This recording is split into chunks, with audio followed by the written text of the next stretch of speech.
from storyflo. This is your daily audio brief for June 16th. It's Mason. June 16th. 5 things on the tape worth your attention this morning. Let's get into it. First, from Gato. It's for the children, as Trojan Horse.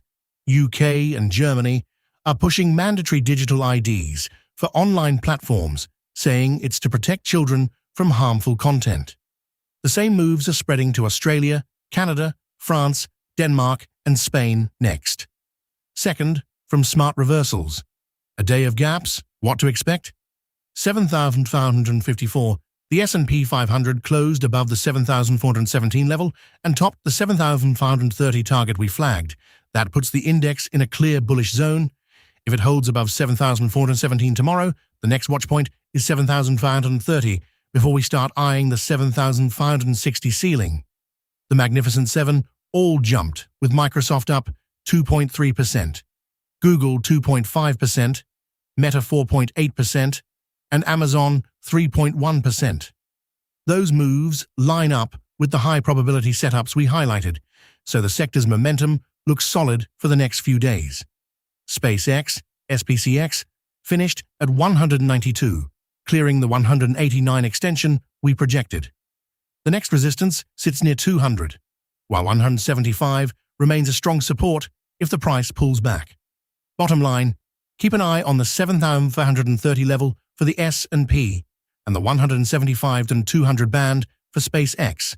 If the indices stay above those thresholds, the upside bias stays intact. Up next. Third, from Bloomberg. Markets.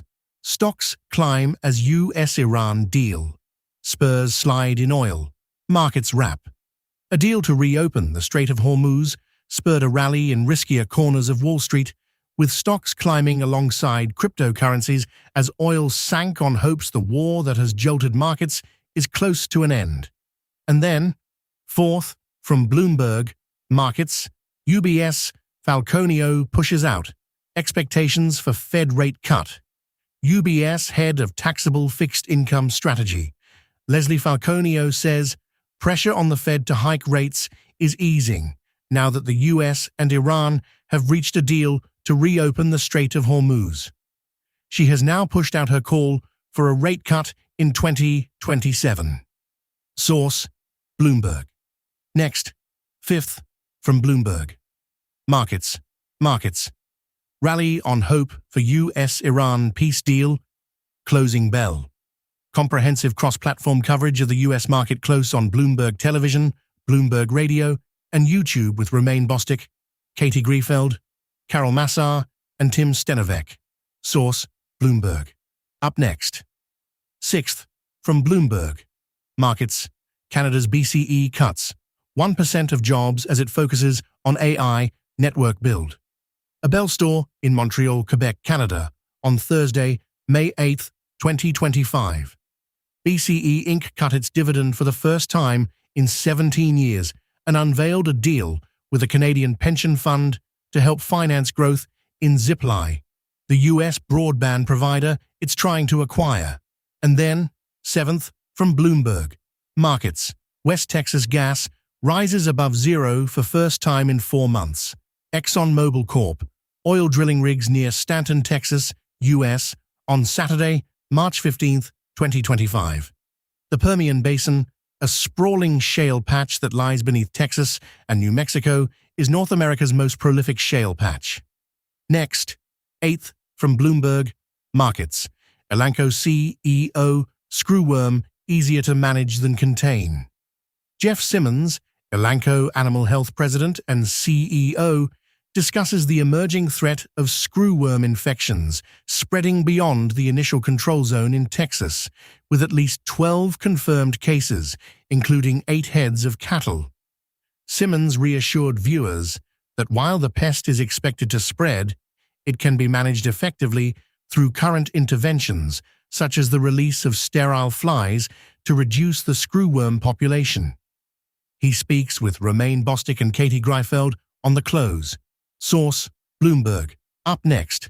Ninth, from Bloomberg. Markets. MSG should split into 2 companies, Ariel's John Rogers says.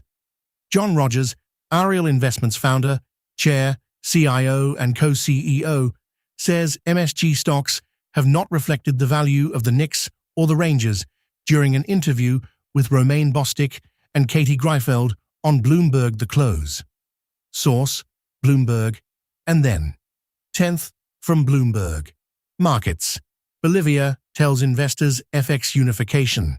IMF deal coming soon. The Ministry of Finance building in La Paz, Bolivia, on Wednesday, November 12, 2025. The promise of change is spurring cautious optimism among Bolivians who voted for the pro-business Paz in this year's elections, rejecting the movement towards socialism, MAS, party that has dominated politics since former President Evo Morales took office in 2006, promising to lift up the poor. That's the read. Watch the tape, ignore the noise. Back tomorrow.